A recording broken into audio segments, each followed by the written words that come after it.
June 4వ తారీఖున జరిగే కౌంటింగ్ ప్రక్రియ మినిట్ టు మినిట్ అప్డేట్ కోసం ఉదయం 8 గంటల నుంచి సాయంత్రం ఫలితాల వరకు మా కేటీవీ తెలుగు ఛానల్ లైవ్ చూడండి. తెలంగాణను శాసించిన బీఆర్ఎస్ పార్టీ ఇప్పుడు పూర్తి స్థాయిలో వెనుకబడిపోయింది. పార్లమెంట్ ఎన్నికల్లో ఒక్క ఎంపీ సీటు రాలేదు. అసెంబ్లీ ఎన్నికల్లో లక్షల మెజారిటీ సాధించిన నియోజకవర్గాల్లోనూ 3వ స్థానంలో నిలబడటమో డిపాజిట్లు కోల్పోవటమో జరిగింది. దీనికి కారణం ఆ పార్టీకి ఓటు బ్యాంక్ లేకపోవటమే. ఓటు బ్యాంకు లేకుండానే ఆ పార్టీ ఇంతకాలం గెలిచిందా అంటే అక్కడే ఉంది అసలు రాజకీయం. ఆ రాజకీయం తెలిసి కూడా కేసీఆర్ నిర్లక్ష్యం చేశారు. ఇప్పుడు బీఆర్ఎస్ ఓటు బ్యాంకు లేని పార్టీగా మిగిలింది. పార్లమెంట్ ఎన్నికల్లో బీఆర్ఎస్ కు 16% ఓట్లే వచ్చాయి. 8 స్థానాల్లో డిపాజిట్లు కోల్పోయింది. 11 స్థానాల్లో 3వ స్థానంలో గెలిచింది. ఒకచోట 4వ స్థానంలో నిలిచింది. 5 నెలల కిందట తిరుగులేని స్థాయిలో ఉన్న బీఆర్ఎస్ దుస్థితిది. అసెంబ్లీ ఎన్నికల్లో ఓడిపోయిన 38% ఓట్లు తెచ్చుకుంది. ఇప్పుడది 16%కి పడిపోయింది. ఇలా ఎందుకు పడిపోయింది? ఈ పతనం ఆగుతుందా అంటే చెప్పలేమనే పరిస్థితి. దీనికి కారణం ప్రత్యేకమైన ఓటు బ్యాంక్ అంటూ ఆ పార్టీకి లేకుండా చేసుకోవడం. ప్రతి పార్టీకి కొంత ఓటు బ్యాంక్ ఉంటుంది. ఓటు బ్యాంక్ లేని పార్టీలకు విలువ ఉండదు. ఆ ఓటు బ్యాంక్ ఎక్కువగా కులం, మతం ఆధారంగా ఉంటుంది. కానీ బీఆర్ఎస్ ప్రాంతీయవాదాన్ని ఓటు బ్యాంకుగా మార్చుకుని రాజకీయం చేసింది. ఈ విషయంలో సక్సెస్ అయింది. కానీ కులం, మతం శాశ్వతం కానీ ప్రాంతీయవాదం శాశ్వతం కాదు. ఈ లాజిక్ను కేసీఆర్ మర్చిపోయారు. తెలంగాణ సెంటిమెంట్ రాష్ట్ర ఏర్పాటు తర్వాత తగ్గుతూ వచ్చింది.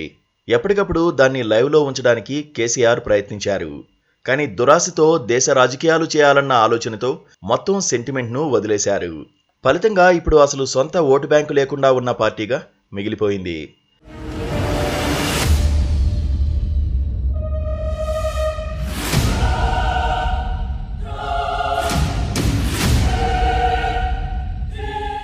తెలంగాణలో కాంగ్రెస్ పార్టీకి ఎస్సీ, ఎస్టీ, రెడ్డి వర్గాల మద్దతు ఉంది. బీజేపీకి ఉన్నత వర్గాల మద్దతు ఉంది. మజ్లిస్కు ముస్లింల సపోర్ట్ ఉంది. మరి బీఆర్ఎస్కు ఎవరి సపోర్ట్ ఉంది? నిన్నటి వరకు కుల మతాలకు అతీతంగా తెలంగాణ వాదుల సపోర్ట్ ఉంది. ఇప్పుడు అలాంటి సపోర్ట్ లేదు. ఒక్క కులం సపోర్టు లేదు. 10 ఏళ్లుగా ఇలాంటి పరిస్థితి వస్తుందని తెలిసినా ఏ వర్గాన్ని దగ్గరకు తీసుకోలేకపోయారు కేసీఆర్. బీసీ వర్గాల్లో ప్రధాన కులాలకు టికెట్లు ఇవ్వకుండా గెలిచే స్థాయి లేదని అవమానించారు. ఏటల వంటి వారిని కుటుంబం కోసం బలిచేశారు. దీంతో బీసీ వర్గాలు కూడా దూరమయ్యాయి. అది ఎన్నికల్లో కనిపించింది. ఇప్పుడు కేసీఆర్ కనీస ఓటు బ్యాంకు తెచ్చుకోవాలన్నా ఏదో ఓ వర్గాన్ని దగ్గరకు చేర్చుకోవాలి. 10 ఏళ్ల పాలన చూసిన తర్వాత ఎవరైనా దగ్గరకు వస్తారా అంటే చెప్పడం కష్టమే. తెలంగాణ వాదం పూర్తిగా అడుగంటిపోయింది. ఇప్పుడు ఎంత రెచ్చగొట్టినా నమ్మడానికి, ఆవేశపడ్డానికి ప్రజలు సిద్ధంగా లేరని కేసీఆర్ తన మార్కు బూతులతో విరుచుకుపడుతున్నా ఎవరూ సీరియస్గా తీసుకోకపోవడంతోనే తేలిపోయింది. అందుకే కేసీఆర్ భవిష్యత్తుపై, బీఆర్ఎస్ భవిష్యత్తుపై ఆ పార్టీ నేతలు బెంగపెట్టుకుని తమ భవిష్యత్తు కోసం వేరే దారి చూసుకుంటున్నారు. ఇప్పుడు కేసీఆర్కు పార్టీని కాపాడుకోవడం అంత తేలిక కాదు. కేసీఆర్ తన రాజకీయ జీవితంలో ఎప్పుడూ ఎదుర్కోనంత సవాల్ ఎదుర్కొంటున్నారు.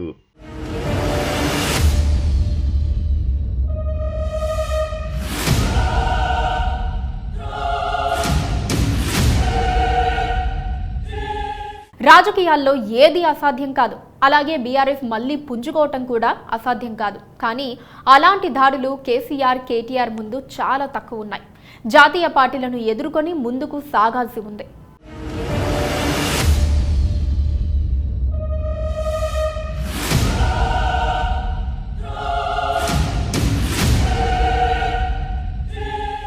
Please subscribe to KTV Telugu. KTV Telugu.